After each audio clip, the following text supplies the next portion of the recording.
ચાલો આજે એક એવી સરસ વાર્તા સમજીએ જે આપણને શીખવે છે કે મોટામાં મોટા સંકટમાંથી પણ કેવી રીતે બહાર નીકળી શકાય છે. આ વાત છે એકતાની, સમજદારીની અને સાચા સમયે મદદ લેવાની શક્તિની. આ વાર્તાનો આખો સાર છે ને બસ આ એક જ વાક્યમાં સમાયેલો છે. તો ચાલો જોઈએ કે કેવી રીતે કબૂતરોનું એક ટોળું આ વાતને સાચી સાબિત કરીને એક જીવલેણ પરિસ્થિતિમાંથી બહાર નીકળે છે. વિભાગ 1 એક શંકા અને ભૂખ. તો આપણી વાર્તા શરૂ થાય છે એક ગાઢ જંગલથી. વિચારો, એક ગાઢ જંગલમાં એક મોટો પીપળાનો ઝાડ હતો અને એના પર કબૂતરોનું એક આખું ટોળું એકદમ શાંતિથી રહેતું હતું. એમની દિનચર્યા બિલકુલ સેટ હતી. રોજ સવારે ખોરાકની શોધમાં ઉડી જવાનું અને સાંજે પાછા પોતાના માળામાં આવી જવાનું. બધું એકદમ શાંતિથી ચાલતું હતું. પણ કહેવાય છે ને કે શાંતિ કાયમ ટકતી નથી. એક દિવસ એ જ જંગલમાં એક શિકારી આવ્યો. એ ઘણો ચાલાક હતો અને એણે કબૂતરોની આદતોની બરાબર ખબર હતી. એણે જમીન પર અનાજના દાણા વેર્યા અને એની ઉપર બહુ જ હોશિયારીથી એક જાળ પાથરી દીધી. અહીંયા જુઓ, ખતરો સામે જ છે પણ દેખાતો નથી. શિકારી ઝાડ પાછળ સંતાઈને રાહ જોઈ રહ્યો છે, જ્યારે ઉપર ઝાડ પર બેઠેલા કબૂતરો નીચે પડેલા દાણાને જોઈ રહ્યા છે. એમને તો ખ્યાલ પણ નથી કે નીચે શું મુસીબત એમની રાહ જોઈ રહી છે. અને અહીંથી જ વાર્તાનો અસલી સંઘર્ષ શરૂ થાય છે.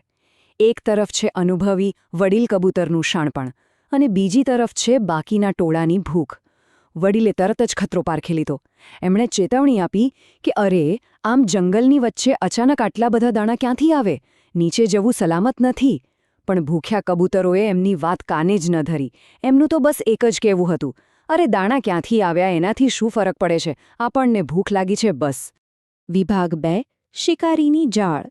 અને બસ વડીલની સલાહને અવગણવાનો આ નિર્ણય એમને સીધા સંકટમાં લઈ જવાનો હતો. અને આખરે એ જ થયું જેનો ડર હતો. ભૂખને કારણે આખું ટોળું નીચે ઉતરી ગયું અને દાણા ચણવા લાગ્યું.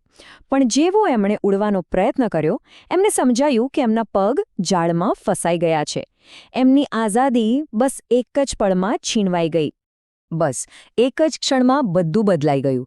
દાણા ખાવાની ખુશી હવે ડર અને પછતાવામાં ફેરવાઈ ગઈ. એમને તરત જ પોતાની ભૂલ સમજાઈ ગઈ. વડીલની વાત ન માનવાનો અફસોસ હવે એમને કોરી ખાતો હતો. પણ હવે શું થાય, ઘણું મોડું થઈ ગયું હતું. વિભાગ 3 એકતાની ઉડાન. પણ જ્યારે એમ લાગે કે બધી આશાઓ પૂરી થઈ ગઈ છે, ત્યારે જ ગભરાટની જગ્યાએ એક નવી યોજના જન્મ લે છે. આવી કપરી પરિસ્થિતિમાં એ જ વડીલ કબૂતર ફરીથી નેતૃત્વ સંભાળે છે. એમણે ટોળાને સમજાવ્યું કે જુઓ, ગભરાવાથી કે ડરવાથી કશું નહીં વળે. જો બચવું હોય તો એક જ રસ્તો છે, આપણે બધાએ સાથે મળીને કામ કરવું પડશે. આ શબ્દોએ ડરેલા કબૂતરોમાં જાણે નવી આશા જગાવી. યોજના એકદમ સિમ્પલ હતી પણ ખૂબ જ અસરકારક. વડીલે કહ્યું, હું ઈશારો કરું એની રાહ જુઓ. જેવો ઈશારો મળે બધાએ એકસાથે એક જ દિશામાં પૂરી તાકાતથી ઉડવાનું છે. એમનો હેતુ હતો કે આખી જાળને જ પોતાની સાથે હવામાં ઉઠાવી લેવી. અને પછી જે થયું એ કોઈ ચમત્કારથી ઓછું ન હતું. વડીલના ઈશારા પર બધા કબૂતરોએ એક સાથે જોર લગાવ્યું અને આખી જાળ જમીન પરથી ઊંચકાઈ ગઈ. એ લોકો જાળને લઈને જ હવામાં ઉડવા લાગ્યા. નીચે ઊભેલો શિકારી તો આ જોઈને આંખો ફાડીને જોતો જ રહી ગયો. આ હતું એકતામાં શક્તિનું જીવંત ઉદાહરણ. વિભાગ 4 એક શીખ. શિકારીથી તો તેઓ બચી ગયા, પણ એમની મુસીબત હજી પૂરી નથી થઈ. એટલે સમજવા જેવી વાત એ છે કે શિકારીથી બચવું એ તો અડધી જીત હતી.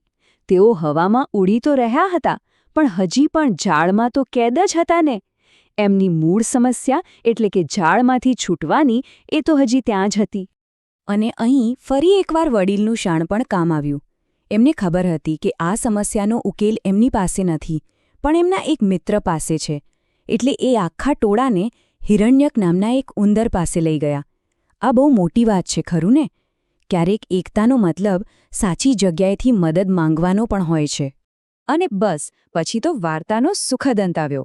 હિરણ્યક ઉંદરે પોતાના ધારદાર દાંતથી થોડી જ વારમાં આખી જાળ કાપી નાખી અને એક પછી એક બધા કબૂતરો આઝાદ થઈ ગયા. આ માત્ર એકતાની જ નહીં, પણ સાચી દોસ્તી અને પોતાની ભૂલ સ્વીકારવાની પણ જીત હતી.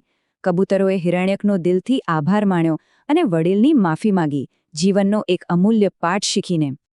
આ નાનકડી વાર્તા આપણને એક બહુ મોટો સવાલ પૂછે છે.